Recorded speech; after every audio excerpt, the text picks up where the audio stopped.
আমাদের ক্ষমতা যতক্ষণ না আমরা হাতে নিচ্ছি এর সম্পূর্ণ পরিবর্তন হবে না। নির্বাচন কমিশন শান্তিপূর্ণ ইলেকশন করে দিয়েছে, তারপরেও এই ধরনের গুন্ডারা সক্রিয় আছে। সাধারণ মানুষ মনে করেছেন বিজেপিকে আনার দরকার, এদের বিদায় দরকার, তারা করে দিয়েছেন। পরিবর্তন যখন আসে সমাজের মনে তখন এরকমই হয়। দিলীপ দা, আপনাকে মাধ্যমে স্বাগত। ধন্যবাদ। দাদা, নির্বাচনে হারার পরেও বিদায়ী মুখ্যমন্ত্রী মমতা বন্দ্যোপাধ্যায়ের তিনি দাবি করছেন যে তিনি হারেননি, বরং ইভিএম লুট হয়েছে। এমনকি তিনি পদত্যাগ করতেও অস্বীকার করেছেন। তার এই অবস্থানকে আপনি কিভাবে দেখছেন? পরিস্থিতি পাল্টে গেল কিন্তু অভ্যাস পাল্টায়নি। চিরদিন উনি এই ধরনের করে আসেন, তারপরে ড্রামা করেন, চর্চায় থাকতে ভালোবাসেন। কিন্তু জনগণ যে রায় দিয়েছে ওটা সবাইকে মানতে হবে। জনগণের রায়ে উনি এসেছিলেন, জনগণের রায়ে ওনাকে যেতে হবে, আর যেতে হবে।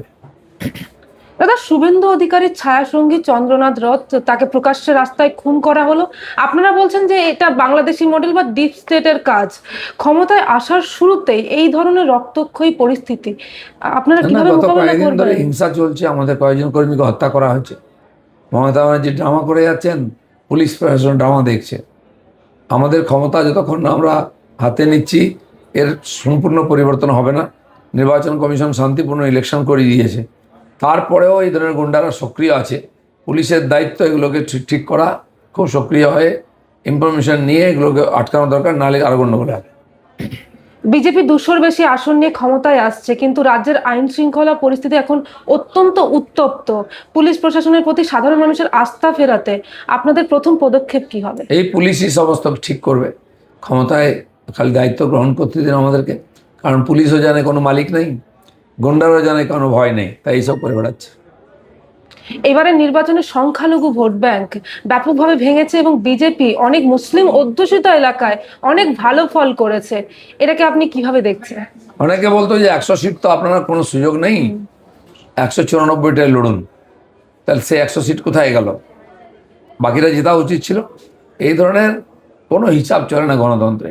এখানকার সাধারণ মানুষ মনে করেছেন বিজেপিকে আনার দরকার, এদের বিদায় দরকার, তারা করে দিয়েছেন। পরিবর্তন যখন আসে সমাজের মনে তখন এরকমই হয়। না দাদা, হিন্দু ভোট কোথাও কি সংগঠিত হয়েছে? নিশ্চয়ই।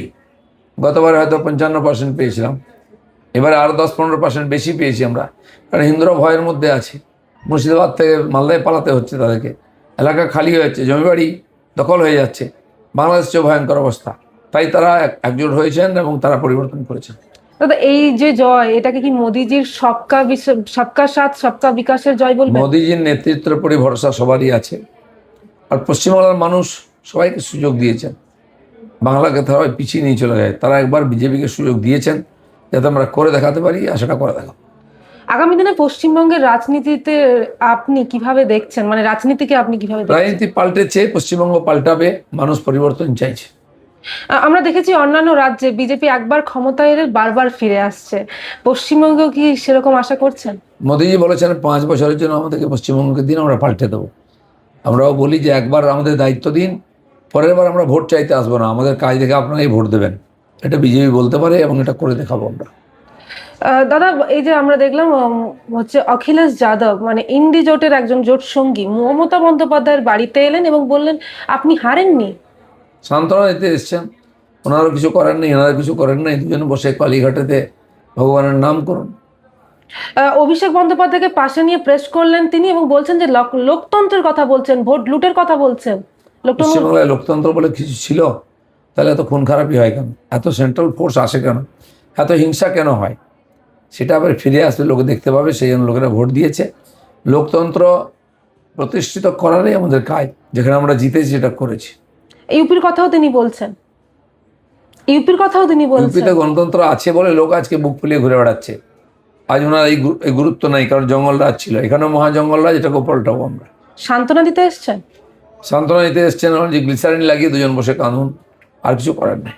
দাদা, শেষ প্রশ্ন আপনাকে, যারা বিজেপি কর্মী রয়েছেন বা পশ্চিমবঙ্গবাসী, তাদের উদ্দেশ্যে কি বলবেন?